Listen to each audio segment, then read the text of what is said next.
Ce devait être une journée des plus heureuses. Un premier accouchement pour cette jeune femme de 26 ans. Mais lorsqu'elle récupère son enfant, c'est la stupeur. La petite fille souffre d'une grave atrophie. De son bras droit, il manque la main et l'avant-bras. On s'est senti victime puisqu'on s'est dit, nous on a fait ce qu'il fallait. Moi pendant ma grossesse j'ai pris toutes mes précautions qu'il fallait.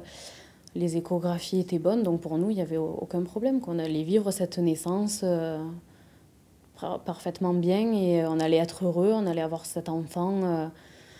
Voilà, ça allait être le bonheur complet. Et donc c'est vrai que ça nous a assommés, quoi.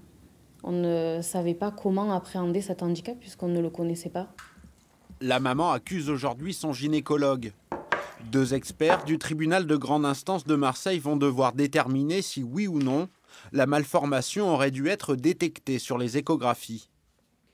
Ma cliente reproche une chose à ce gynécologue, c'est d'avoir écrit noir sur blanc sur les comptes rendus des échographies trimestrielles, des premiers trimestres et du second trimestre, que les membres étaient visibles dans leurs 3 segments, alors que finalement, lors de l'accouchement, elle se rendra vite compte qu'il manquait un membre. Pour le Collège des gynécologues obstétriciens, il est important de rappeler que l'échographie n'est pas une assurance de l'absence de malformation à la naissance.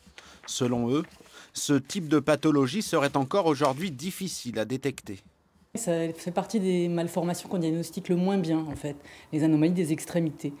C'est 50% des anomalies des extrémités du membre supérieur, tout confondu, qui sont diagnostiquées à l'heure actuelle. Donc on n'est pas très bon dans ce domaine encore actuellement. En 2013, 2 gynécologues avaient été condamnés par la Cour de cassation pour des faits similaires.